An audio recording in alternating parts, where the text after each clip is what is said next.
미국과 이란의 종전협상 재개 움직임이 보이는 가운데 각국이 이란의 고농축 우라늄 처리 문제를 두고 입장차를 보이고 있습니다. 네, 자세한 내용 지금부터 김덕일 고려대 중동이슬람센터 연구위원과 함께 짚어보겠습니다. 어서 오시죠, 어서 위원님. 예.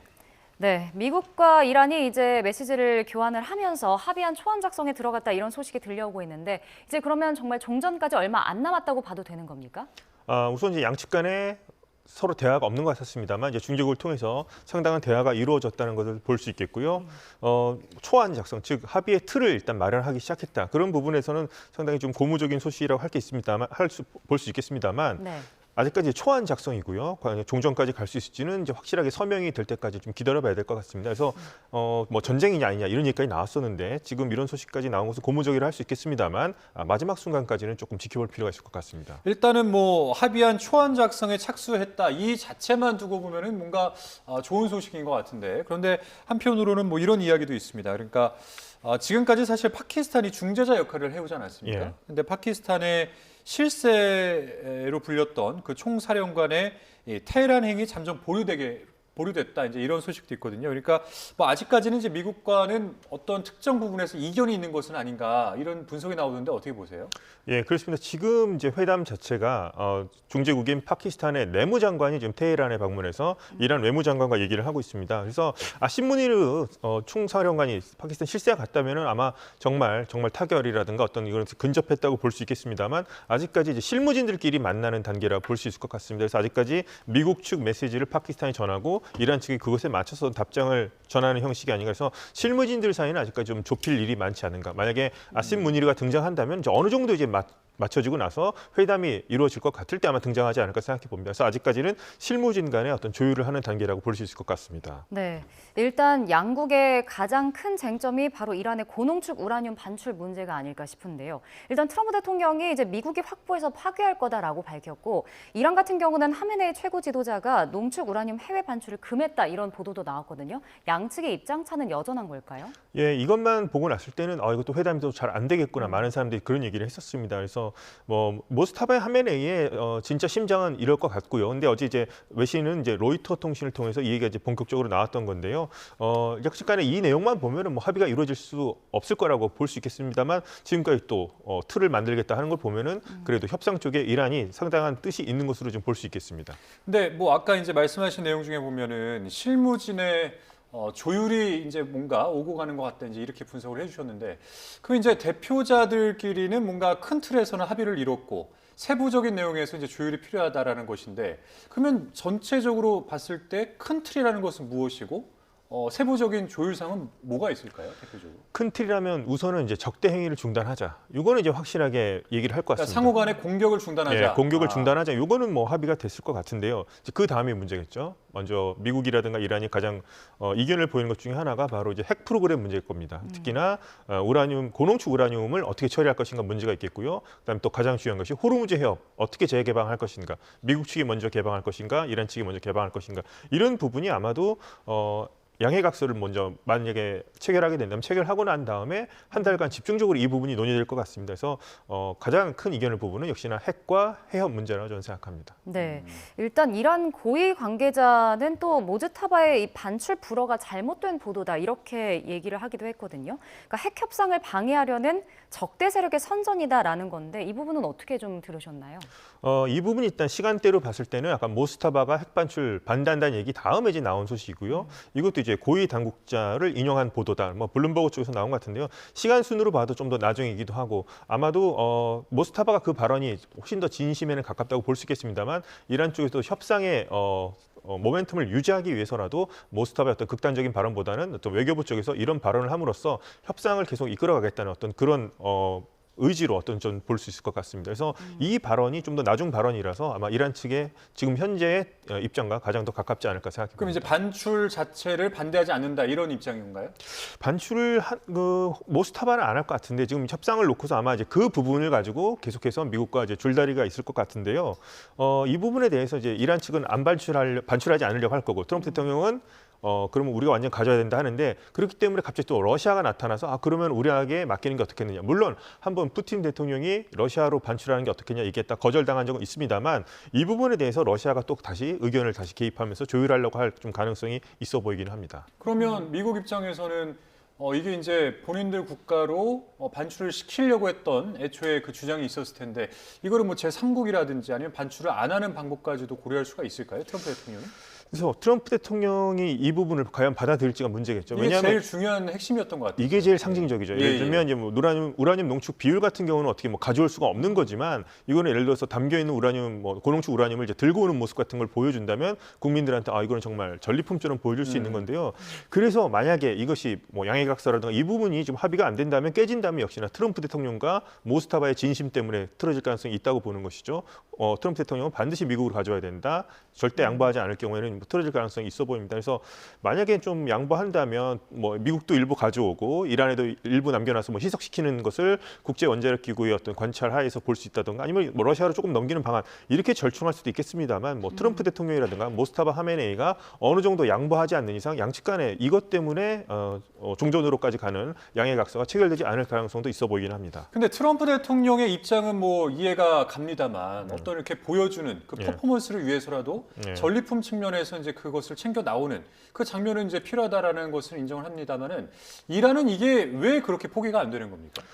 이란은 이것을 이제 갖고 있음으로써 물론 이란이 자신들이 핵무기를 갖겠다고 얘기한 적은 없습니다. 다만 자신들이 핵무기를 만들 수 있는 능력은 가지고 있어야 된다. 이것이 상당히 좀 애매한 발언이긴 하죠. 농축 우라늄이 없다고 하더라도 그 기술은 있는 거 아닙니까? 네, 기술은 가지고 있는 거죠. 하지만 지금까지 이제 60%까지 농축했다는 것은 90%까지 가서 핵무기를 만들 수 있는 비율까지 수주 내면 이제 가능하다고 하는 거니까요. 그것을 이제 포기할 수가 없는 것으로 볼 수 있겠죠. 그래서 오히려 이것을 갖고 있음으로 해서 자신들이 체제를 지킬 수 있다고 생각하는 사람들도 있을 거고요. 반대로 이것을 갖고 있음으로 해서 미국과 이스라엘로부터 공격을 받는 걸 수도 있죠. 그래서 이 부분에 대해서는 이란도 좀 딜레마가 있을 것 같긴 한데 현재 강경파의 기조로 봐서는 쉽게 이 부분을 양보할 것 같아 보이지는 않습니다. 그러게요. 왜냐하면은 또 이란 입장에서는 특히나 미국으로 농축 우라늄 반출하는 게 사실 우라늄을 미국에게 넘기고 굴복했다 이렇게 비춰질 수 있기 때문에 가장 원하지 않는 시나리오가 아닐까 싶은데요. 뭐 이란이나 미국이나 다 체면이 더 중요한 것 같은데요. 이란이 해외 반출, 자신들이 그동안의 어떤 핵 기술이라고 해서 자신들이 일궈왔던 기술이라 생각하는데 이것을 한순간에 미국에게 넘겨준다는 것 자체는 일부 강경파들은 이번 전쟁 자신들이 이겼다고 생각해서 네. 오히려 미국한테 배상금을 받아야 된다고 생각하는 사람들인데 오히려 반출까지 해줘야 된다. 이것은 도저히 받아들이기 힘든 내용이긴 합니다. 그러니까 뭐 그렇게 아주 첨예하게 지금 뭐 맞닿아 있는 가장 핵심적인 이 우라늄 반출 문제만 두고 보더라도 이게 어떻게 해결될지가 잘 감이 안 오는데 지금 뭔가 이 실무진 차원에서 조율이 이루어지고 있다니까 이제 어떤 조율이 이루어지고 있을지 참 그게 이제 궁금한데 자 일단은 지금 강경파 인사들 그러니까 이란의 이제 강경파 인사들이 미국과의 협상에 실질적인 열쇠를 쥐고 있다 이런 보도가 있는데 이렇게 되면 굉장히 또 협상 자체가 또 어려워지는 거 아닙니까?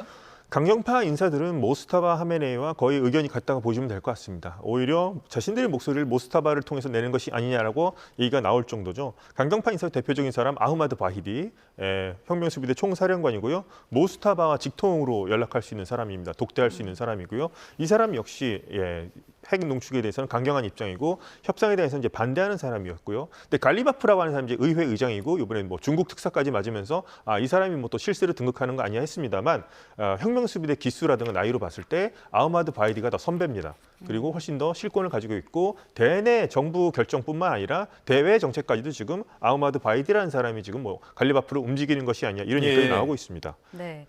그리고 러시아는 지금 이 이란의 고농축 우라늄 비축분을 이제 러시아로 옮기는 방안을 제시하고 있잖아요. 일단은 뭐 러시아가 절충점으로 이렇게 나서고 내세우는 이유는 어디에 있을까요?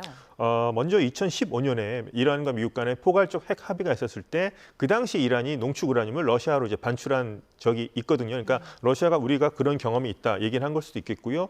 자신들이 이제 러시아 우라늄을 이제 고농축 우라늄을 갖게 된다면 이란과의 어떤 협력 관계 같은 거 더 노려볼 수도 있을 것 같고 네. 만약에 이제 종전 협상이 이루어지고 양해각서를 체결하고 만약에 러시아가 이걸 보관한다고 했을 때 러시아가 일종의 어떤 자신들의 어떤 지렛대를 가질 수 있을 겁니다. 이를테면 미국이 어떤 협정을 어겼다 싶으면 우리가 이 우라늄 다시 이란으로 넘기겠다. 이런 식으로 미국의 카드로 쓸 수 있거든요. 그런 점에서 러시아가 이란의 농축 우라늄을 우리가 보관하겠다. 이런 것에 대해서 지금 상당히 좀 의욕을 보이는 것 같아 보입니다. 그럼 트럼프 대통령은 이 안에 대해서 뭐 어떻게 할까요? 찬성을 할까요? 반대를 할까요? 처음에는 계속 반대하고 우크라이나 전쟁이나 신경 써라 이런 얘기를 예, 한 예. 것으로 이제 나타나고 있습니다만 지금 뭐 협상이 된다는 거 봤을 때는 트럼프 대통령도 어느 정도 양보를 하지 않는다면 모스타바도 그렇고요. 도저히 지금 이루어질 수가 없는 협상인데요. 진작에 깨졌을 것 같기도 합니다. 그래서 지금 뭐 의견이 조율된다고 한다면 뭐 가능성이 높지는 않습니다만 트럼프 대통령도 러시아 반출 카드도 어느 정도까지는 생각하고 있는 것이 아닌가. 물론 가능성이 높아 보이지 않습니다만 그래서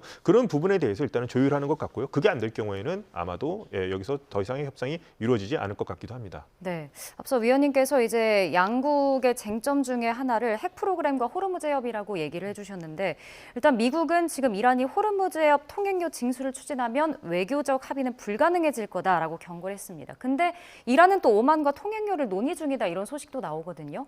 양측이 이 부분도 종전 협상까지 가는데 좀 걸림돌이 되는 걸까요? 우선 이제 큰 틀을 만들고요. 만약에 협상 기간까지 만약 갈 경우에는 이걸 이제 어떻게 할 것인가에 대한 이제 논의가 상당히 치열할 것 같은데요. 지금 이란이 오만과 얘기하는 거 보면 이제 통행료는 상당 부분 뭐 국제 협약이라든가 자유 항해에 있어서 방해가 될 수 있으니까 무슨 서비스를 이용한 뭐 수수료 형식으로 뭔가 좀 말을 바꿔가는 것도 좀 보이는 움직임을 보이고 있습니다. 네.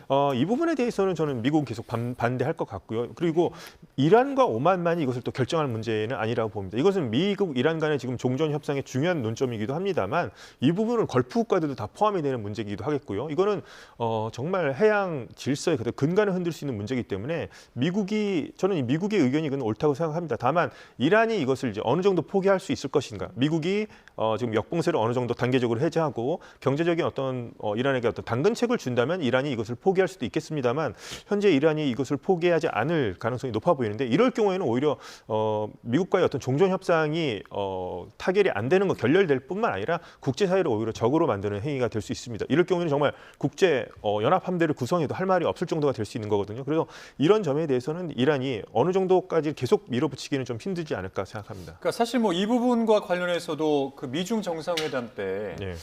중국의 입장이 이제 미국과 같다라는 내용이 확인이 됐었는데 그러면 이제 중국 측에서도 뭐 이란에 뭔가 메시지를 전달하거나 뭔가 행동을 좀 취해주거나 이럴 수 있는 것을 기대해 볼 만한 것은 없습니까? 그렇죠. 그때 백악관 합의 발표로 나왔을 예. 때 트럼프 대통령과 시진핑 주석도 호르무즈 해협의 어떤 재개방에 대해서 이제 동의했다 이런 얘기가 나왔는데 아직까지 중국이 이렇게 적극적인 중재자 모습 아니면 호르무즈 해협 개방을 위한 모습을 아직까지는 보여주고 있는 것 같지는 않습니다. 유엔 결의안도 거부권 행사 하려는 그런 것도 있고요. 그래서 이런 부분에 대해서 좀 중국이 적극적으로 나서야 될 것 같은데 아직까지는 그런 부분에 좀 보이지 않고 있는 모습이고요. 이 부분에 대해서는 미국이 계속해서 중국 측을 좀 압박하는 모양새도 있을 것 같습니다. 호르무즈 해협이 계속 긴장이 고조될수록 중국 경제에 안 좋다 이런 식으로 얘기하겠습니다만 또 시진핑 주석이 뭐 미국이 잘 되라고 이렇게 이란을 이렇게 압박할 가능성도 이렇게 높아 보이지 않고 그런 점에서는 우선 결국 관건은 중국보다는 미국과 이란 사이에 이 문제를 어떻게 푸느냐 그리고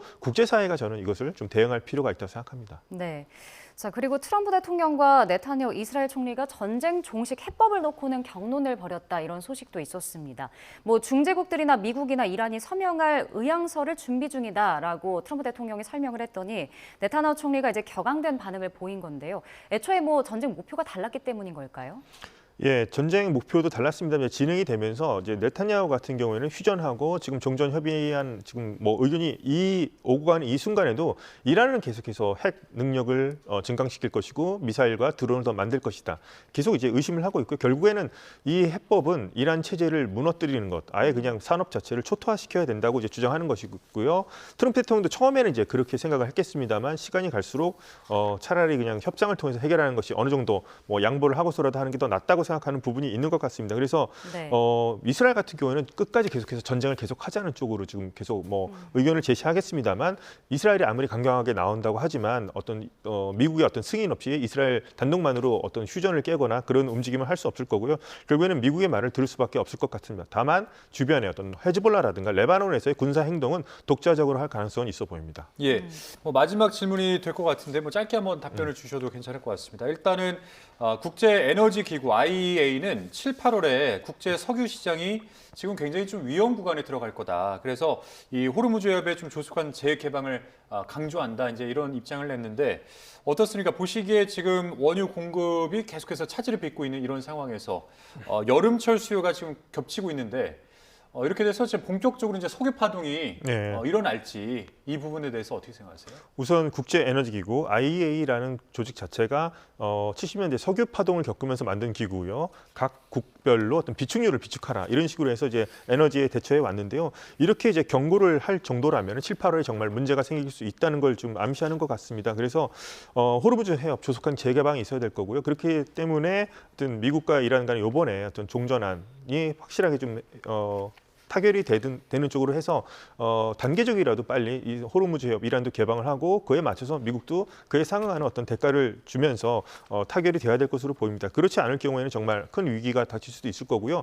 만약에 이것이 정말 결렬이 된다면 제가 아까 말씀드렸다시피 국제사회가 이제 미국 대신해서 이란에 압력을 가하면서 호르무즈 해협을 재개방하라는 그런 식으로 나갈 그런 시나리오도 저는 배제할 수 없어 보입니다. 알겠습니다. 오늘 말씀은 여기까지 듣겠습니다. 지금까지 김덕일 고려대 중동 이슬람센터 연구위원과 함께했습니다. 오늘 말씀 고맙습니다. 고맙습니다.